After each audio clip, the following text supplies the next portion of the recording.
Hey there! Welcome to the AgentX tutorial. Today, I'm going to show you how to connect your AI agent with AirTable.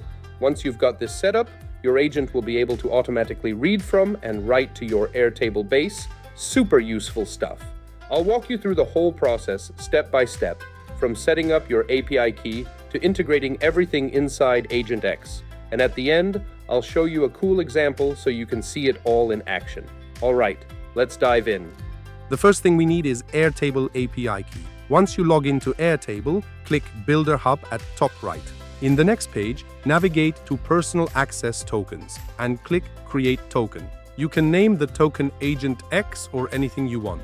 Now add scopes. Make sure to include read and write scope for both data and schema. Let's add access as well. You can select any base you want. For me, I will just add all resources. And now click Create Token. Done, your token has been created. You can copy it and we will use it later. Now go back to AgentX. We will create an AI agent called Airtable Test for demo purpose. After create the agent, navigate to the Tools tab. In the MCP integrations, search and find Airtable and then click Install. You can copy and paste Airtable API token we just created here and click Check MCP Server. You will see a list of tools shown up. These are the tools that your agent can use. You can disable any one of them as you like. For now, I will just keep all enabled. Now click Save MCP Server and done. Your agent is now connected to your Airtable. Let's go ahead, test it out. First, I will create a base in Airtable. Let's create one called Stock Track.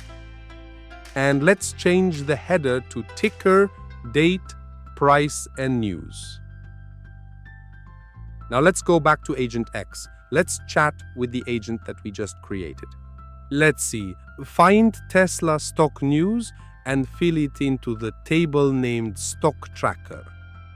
Okay, now the agent is thinking, let's give it a sec. And done, we can see the agent come back with the result and also the list of actions it took, including the use of Airtable tools. Let's go back to the table and see if the agent actually did its job. Perfect! The data is properly filled. That is all. Thank you guys for watching. Please leave comments if you have any questions, and make sure to click that subscribe button so you won't miss the next one. I will see you next time.